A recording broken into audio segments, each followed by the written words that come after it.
మీరు మాట్లాడతారా? మీడియా మిత్రులందరికీ నా ఉద్యమ నమస్కారంతో జేబీ తెలుపుకుంటున్నాను. నా పేరు తాళ్ళపాక వినోద్ కుమార్, రాష్ట్ర మాల మహానాడు రామాజీ వర్గం రాష్ట్ర ప్రధాన కార్యదర్శిగా పనిచేస్తున్నాను. అయితే ఈరోజు మేము ఏ విషయమై కడప ప్రెస్ క్లబ్ నందు మీటింగ్ పెట్టుకున్నామంటే, కారు ఆంజనేయులు అనే వ్యక్తి ఒక గ్రేటర్ రాయలసీమ అని ఒక రిజిస్టర్ నెంబర్ లేని ఒక సంఘాన్ని రిజిస్టర్ చేసుకొని ఆయన ఒకటే పనిగా ప్రభుత్వ సంస్థలలో పనిచేస్తున్నటువంటి దళితుల ఎవరైతే అధికారులు ఉంటారో వారిని పూర్తిగా బ్లాక్మెయిల్ చేస్తున్నారు. బ్లాక్మెయిల్ చేయడము, నెలకు లక్షల రూపాయల్లో ఈయన డబ్బు వారిని డిమాండ్ చేస్తున్నారు. డబ్బు చేయడమే కాకుండా అదేవిధంగా ఈయన ఏం చేస్తారంటే ఒక వాట్సాప్ గ్రూప్ రెడీ చేసి అందులో డిస్ట్రిక్ట్ అధికారులను పెట్టి, మీరు నెల నెల నాకు భారీ మొత్తాన్ని పంపిస్తేనే మిమ్మల్ని నేను వదిలిపెడతాను, లేదంటే లేదు. అందరికీ తెలిసిన విషయం ఏంటంటే, ఈ మధ్యకాలంలో కారు ఆంజనేయులు అనే వ్యక్తి మన కడప ప్రెస్ క్లబ్ నందు ఒక మీటింగ్ పెట్టి, నాకు ఎక్కడైనా సరే ఒక 2 సెంట్ల భూమి ఉందంటే అది మీకు రాసిస్తానని ప్రెస్ క్లబ్ నందు చెప్పి ఉన్నాడు. అయితే కారు ఆంజనేయులు అనే వ్యక్తిని మేము ప్రశ్నిస్తున్నాము. ఒక సంఘంలో పనిచేస్తూ సంఘ నాయకుడిగా ఉండు దగ్గర 40 నుంచి 50 ఎకరాల పొలం నీకు ఎలా వచ్చింది? ఈ పొలం డీకేటి ప్రభుత్వ భూములని నీకు ఎవరు ఇచ్చారు? నువ్వు ప్రభుత్వ అధికారులను బెదిరియందే నీకు ఈ స్థలం వచ్చిందా? అదేవిధంగా నీ అవినీతి అంతా మా దగ్గర ఉంది.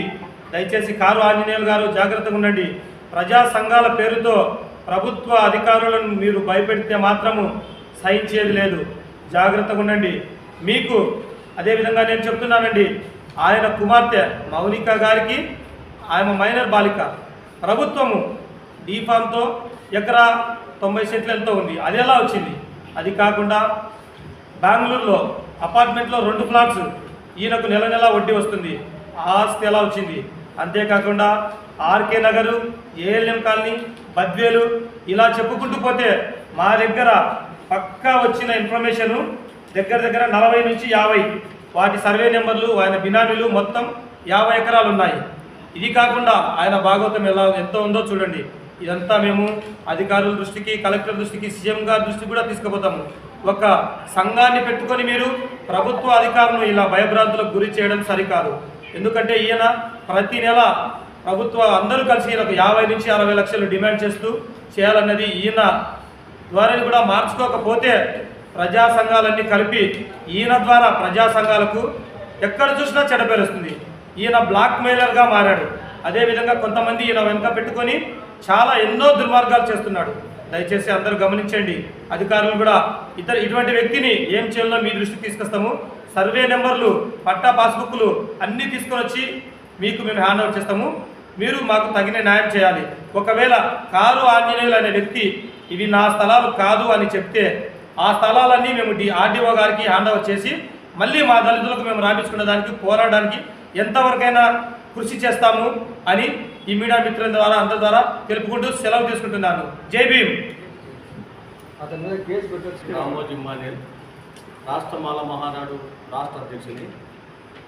ఈరోజు ఈ ప్రెస్ క్లబ్లో సమావేశం కావడం అనేది చాలా బాధాకరమైన విషయం. ఎందుకంటే ఒక దళితులని చెప్పుకుంటూ ఒక దళిత అధికారులే కాకుండా బలహీనులైనటువంటి ఏ క్యాస్టుకు మతానికి సంబంధం లేకుండా ఉండేటువంటి అధికారులను టార్గెట్ చేస్తూ అనేక బ్లాక్మెయిల్ చేస్తున్నాడు ఆయన.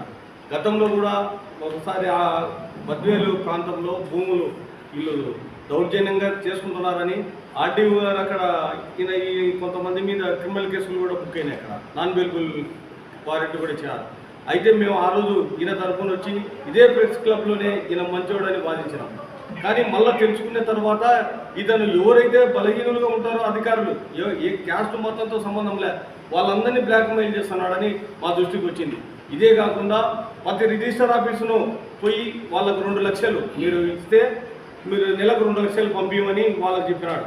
వాళ్ళకు ఆ రిజిస్టర్లోనే కాకుండా ఇక్కడ ఒక జిల్లా ఆఫీసర్ను కూడా మొత్తం కలెక్షన్ చేసుకొని నెలకు 30 లక్షలు ఆయన నా చేతికి ఇవ్వాలని డిమాండ్ చేస్తున్నాడట. అది మా దృష్టికి వచ్చింది. స్వచ్ఛందంగా నువ్వు ఉద్యమాలు చేయి, నువ్వు స్వచ్ఛందంగా దళితులకు న్యాయం చేయి, మంచికి 2 ఎకరాలు 3 ఎకరాలు భూములు ఇప్పి మేము దాన్ని సంతోషిస్తాం, మీకు ఎంతవరకైనా మద్దతు ఇస్తాం. బినామీ పేర్లు పెట్టుకొని నువ్వు దళితులు పుట్టగొట్టి వాళ్ళను పచ్చు పెట్టి నీ కడుపు నింపుకోవడం అనేది చాలా దుర్మార్గమైన ఇష్యూ. అది నా దగ్గర మొత్తం మీకు మీడియా మిత్రులు కూడా కావాలంటే చూపిస్తాము. మొత్తం ఈ సర్వే నెంబర్లు కూడా ఇచ్చారు మాకు. ఈ బినామీ పేర్ల మీద అతను ఆరోపిస్తున్న భూములు. ఇది మంచి పద్ధతి కాదు ఆంజనేయులు గారు. మేము ఒకటే చెప్తున్నా, వాళ్ళ అధికారులు భయపడుతున్నారు. వాళ్ళ అధికారులు వాళ్ళ భార్య పిల్లలు మాకు ఫోన్లు వేసి చెప్తున్నారు, మా దగ్గరికి వచ్చి చెప్తున్నారు, ఆయనతో మా భర్తలకు ప్రాణహాని ఉంది, ఇంటికి వచ్చి నిద్రపోకుండా ఉన్నాడు, అదే టెన్షన్లో. ఒకవేళ ఆయన చనిపోతే మాకు దిక్కెవరు, మా పిల్లలకు దిక్కెవరు అని మా దగ్గరికి వచ్చి వాపోతున్నారు వాళ్ళ పిల్లలు. ఇది మంచి పద్ధతి కాదు. ఇది లా అండ్ ఆర్డర్ ఇష్యూ కూడా అవుతుంది. మేము ఎస్పీ గారి దృష్టికి తీసుకుపోతాం, కలెక్టర్ గారి దృష్టికి తీసుకుపోతాం. ఈ విషయంలో ఆయన కంప్లైంట్ మంచోళ్ళ మీద ఈయన బురద తొలితే మాత్రం మేము ఊరుకునే పరిస్థితి లేదు. ఆయనకు ఏ విధంగా దీటైన జవాబు చెప్పాలో రాష్ట్ర మాల మహానాడు ఖచ్చితంగా అతనికి దీటైన జవాబే చెప్తాము. అతని అవినీతి ముందు అతను కడుక్కోవాలా. ఏదో అందరినీ బ్లాక్మెయిల్ చేయడం, వాళ్ళకి జీతం ఎంత వస్తుంది దాంట్లో ఈయన 2 లక్షలు నెలకు ఎందుకు ఇవ్వాలా? ఇదేమన్నా దావూద్ ఇబ్రహీమా? ఇతనేమన్నా అంత అంటే ఇది ప్రజాస్వామ్యంలో ఉన్నామా లేదా? ఏం చేస్తున్నారు అధికారులు? ఇంత భూమి ఇంత బినామీ పేర్లు పెట్టుకొని ఆరోపిస్తుంటే ప్రభుత్వాధికారులు ఏం చేస్తున్నారని ఒక ఉద్యోగస్తునికి భద్రత లేకపోయి వాళ్ళ భార్య పిల్లలు ఒక దళిత నాయకుడిని ఆశ్రయించడం అంటే చాలా బాధాకరమైన విషయం ఇది. ఎందుకంటే ఇది మనం ప్రజాస్వామ్యంలో ఉన్నామా లేదా, లేకుంటే ఎక్కడన్నా శ్రీలంకలో ఉన్నామా అనేది కూడా అర్థం కాదా. ఆయన మీద ఖచ్చితంగా చర్యలు తీసుకునేంత వరకు మేము ఈ రాష్ట్ర మాల మహానాడుతో పోరాడుతుంటాము. ఆ కుటుంబాలకు ఎవరైతే అధికారులను బెదిరిస్తున్నాడో ఆ అధికారులకు మేము అండగా ఉంటాము, వాళ్ళ కుటుంబానికి అండగా ఉంటాము. వాళ్లకు సీమంత హాని జరిగినా ఓడ్చుకునే ప్రసక్తే లేదు. ఎందుకంటే వాళ్ళు మంచి అధికారులు. నీ దగ్గర ఏదైనా ఎవిడెన్స్ ఉంటే నువ్వు కోర్టుకో, అధికారుల్లో పెట్టు. దావులలో బ్లాక్మెయిల్ చేయడము, మనసులను పెట్టి వాళ్ళని బెదిరియడము, వాళ్ళు నిద్రపోకుండా ఏదైనా జరగరాది జరిగితే వాళ్ళ కుటుంబానికి ఎవరు దిక్కు? ఆంజనేయులు గారు, ఈ విషయం నేను సీరియస్గా పరిగణిస్తున్నాను. ఈ విషయం నేను జిల్లా ఎస్పీ గారి దృష్టికి తీసుకుపోయి అతని మీద ఖచ్చితంగా చట్టపరమైన చర్యలు తీసుకుంటాము. అతను అంటారంట ఆయన ధర్నా చేస్తా అంట. ప్రతి ధర్నా నేను చేసేదానికి సిద్ధంగా అంట.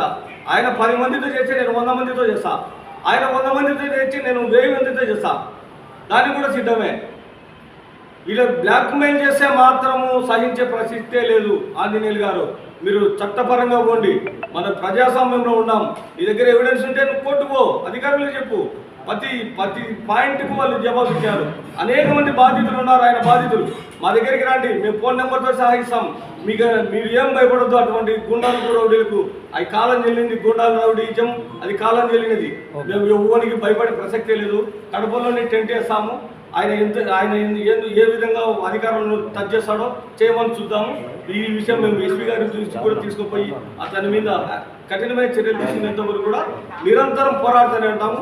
ఈ సమస్య మీద అధికారులకు రక్షణగా మేము నిలబడతామని ఈ సందర్భంగా మీకు తెలియజేస్తున్నాను. జై భీమ్. జై భీమ్. అంటే కొన్ని దళిత అధికారులను టార్గెట్ చేసిన అన్ని వర్గాల నా పేరు పొట్టం సుబ్బారావు, ఏపీ ఎంఆర్పిఎస్ జిల్లా అధ్యక్షుని. నా పేరు పొట్టం సుబ్బారావు, ఏపీ ఎంఆర్పిఎస్ జిల్లా అధ్యక్షుని. కారు ఆంజనేయుల నేను అధికారులను బెదిరించడము చాలా తప్పది. అతను బెదిరించి ఇష్టానుసారంగా అందరినీ ఎట్లాంటి అట్లా మాట్లాడడం తప్పు. కానీ అతను చేయడం వల్ల మేము కూడా ఖండిస్తున్నాము, మేము మద్దతు ఇస్తున్నాము. అధికారులందరూ అతనికి భయపడాల్సిన అవసరం లేదు. ఏ విషయంలో మేము వాళ్ళకు ముందుండి మేము వాళ్ళను అన్ని విధాలా ఆదుకుంటామని చెప్పి మేము కోరుకుంటున్నాం.